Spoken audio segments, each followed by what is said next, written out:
Hi all, welcome to football arena. Summer transfer ജാലകം ഇപ്പോൾ പുരോഗമിച്ചു കൊണ്ടിരിക്കുകയാണ്. ഓരോ ദിവസത്തെയും അപ്ഡേറ്റുകൾ നമ്മൾ ട്രാൻസ്ഫർ റൗണ്ടപ്പ് രൂപത്തിൽ ചെയ്യുന്നുണ്ട്. ഏതായാലും അർജന്റീൻ താരങ്ങളുമായി ബന്ധപ്പെട്ടുകൊണ്ടുള്ള ചില അപ്ഡേറ്റുകൾ നമുക്ക് ലഭിച്ചിട്ടുണ്ട്. ആകെ 7 അർജന്റീൻ താരങ്ങളുമായി ബന്ധപ്പെട്ടുകൊണ്ടുള്ള അപ്ഡേറ്റുകളാണ് പങ്കുവെക്കാനുള്ളത്. അത് നമുക്കൊന്ന് പരിശോധിക്കാം. ഒന്നാമത്തേത് എസിക്കിയേൽ പലാസിയോസ് ആണ്. ബയർ ലെവർക്യൂസന് വേണ്ടി കളിച്ചുകൊണ്ടിരിക്കുന്ന താരമാണ് ഇദ്ദേഹം. ഈ മധ്യനിര താരത്തിൽ താല്പര്യം പ്രകടിപ്പിച്ചുകൊണ്ട് ഇംഗ്ലീഷ് പ്രീമിയർ ലീഗ് ക്ലബ്ബായ വെസ്റ്റ് ഹാം യുണൈറ്റഡ് രംഗത്ത് വന്നിട്ടുണ്ട് എന്നാണ് അറിയാൻ കഴിയുന്നത്. പക്ഷേ ബയർ ലെവർക്യൂസൻ ഈ താരത്തെ കൈവിടുമോ എന്നുള്ളതൊക്കെ കാത്തിരുന്നു കാണേണ്ട കാര്യമാണ്. ഇനി രണ്ടാമത്തെ അർജന്റീൻ താരം അത് ലുക്കാസ് ഒഗംബസ് ആണ്. നിലവിൽ ഈ താരം മെക്സിക്കൻ ക്ലബ്ബായ മോണ്ടറിക്ക് വേണ്ടിയാണ് കളിച്ചുകൊണ്ടിരിക്കുന്നത്. താരത്തെ സ്വന്തമാക്കാൻ സ്പാനിഷ് ക്ലബ്ബായ വലൻസിയ, കാഡിസ് എന്നിവരൊക്കെ രംഗത്ത് വന്നിട്ടുണ്ട്.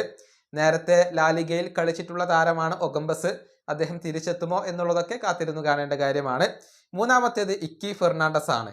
നിലവിൽ സൗദി അറേബ്യൻ ക്ലബ്ബായ അൽ ഖാദിസിയയ്ക്ക് വേണ്ടിയാണ് ഈ ഒരു സൂപ്പർ താരം കളിച്ചുകൊണ്ടിരിക്കുന്നത്. യുവതാരമാണ്. അദ്ദേഹം സൗദി അറേബ്യയെ തിരഞ്ഞെടുത്തതിൽ പല അർജന്റീൻ ആരാധകർക്കും അസംതൃപ്തി ഉണ്ടായിരുന്നു. ഈ താരത്തെ സ്വന്തമാക്കാൻ വേണ്ടി സ്പാനിഷ് ക്ലബ്ബായ റയൽ സോസിഡാഡ് ശ്രമങ്ങൾ നടത്തിയിരുന്നു. പക്ഷെ അത് ഫലം കണ്ടിട്ടില്ല. അതുകൊണ്ട് തന്നെ സോസിഡാഡ് ഇപ്പോൾ അതിൽ നിന്നും പിന്മാറി എന്നാണ് അറിയാൻ കഴിയുന്നത്. അതുകൊണ്ട് തന്നെ ഇക്കി ഫെർണാണ്ടസ് സൗദിയിൽ തന്നെ തുടരാനാണ് സാധ്യത. ഇനി നാലാമത്തെ താരം അത് മറ്റൊരു അർജന്റീൻ യുവ പ്രതിഭയായ നിക്കോ പാസ് ആണ്. ഈ താരത്തെ സ്വന്തമാക്കാൻ ഇംഗ്ലീഷ് പ്രീമിയർ ലീഗ് ക്ലബ്ബായ ടോട്ടൻഹാം ഒരു ശ്രമം നടത്തിയിരുന്നു. 40 മില്യൺ യൂറോയുടെ ഒരു ഓഫർ ആയിരുന്നു സ്പർസ് നൽകിയിരുന്നത്. പക്ഷേ കോമോ അത് നിരസിച്ചു.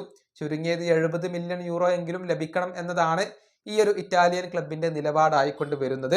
അഞ്ചാമത്തെ താരം ക്ലൗഡിയോ എച്ചവേരി. ഈ താരത്തെ ലോൺ അടിസ്ഥാനത്തിൽ സ്വന്തമാക്കാൻ ഇറ്റാലിയൻ ക്ലബ്ബായ റോമ ഒരു ശ്രമം നടത്തിയിരുന്നു. പിന്നീട് സ്ഥിരപ്പെടുത്താനുള്ള ഓപ്ഷനും കൂടി അവർ ലക്ഷ്യം വെച്ചിരുന്നു. എന്നാൽ റോമയുടെ ഓഫർ ഇപ്പോൾ മാഞ്ചസ്റ്റർ സിറ്റി നിരസിച്ചിട്ടുണ്ട്.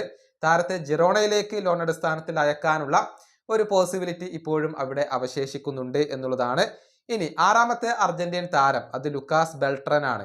ഇറ്റാലിയൻ ക്ലബ്ബായ ഫിയോറന്റീനയ്ക്ക് വേണ്ടി കളിച്ചുകൊണ്ടിരിക്കുന്ന താരമാണ് ഇദ്ദേഹം. ബ്രസീലിയൻ ക്ലബ്ബായ ഫ്ലമംഗോ ലുക്കാസിന് വേണ്ടി ഒരു ശ്രമം നടത്തിയിരുന്നു. പക്ഷേ താരം അവരുടെ ഓഫർ നിരസിക്കുകയാണ് ചെയ്തിട്ടുള്ളത്. ഏഴാമത്തേത് മറ്റൊരു അർജന്റീൻ സൂപ്പർ താരമായ ഗർനാച്ചോയുമായി ബന്ധപ്പെട്ടതാണ്.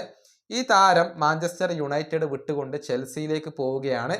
ചെൽസിയുമായി പേഴ്സണൽ അഗ്രിമെന്റിൽ എത്താൻ ഇപ്പോൾ ഗർനാച്ചോക്ക് കഴിഞ്ഞു എന്ന റിപ്പോർട്ടാണ് ഏറ്റവും ഒടുവിൽ നമുക്ക് ലഭിച്ചിട്ടുള്ളത്. ഇങ്ങനെ അർജന്റീൻ താരങ്ങളുമായി ബന്ധപ്പെട്ടുകൊണ്ട് 7 അപ്ഡേറ്റുകളാണ് ഇപ്പോൾ നമുക്ക് ലഭിച്ചിട്ടുള്ളത്. ഈ വീഡിയോ അവസാനിപ്പിക്കുന്നു. അടുത്തൊരു വീഡിയോ കൊണ്ടും കാണാം.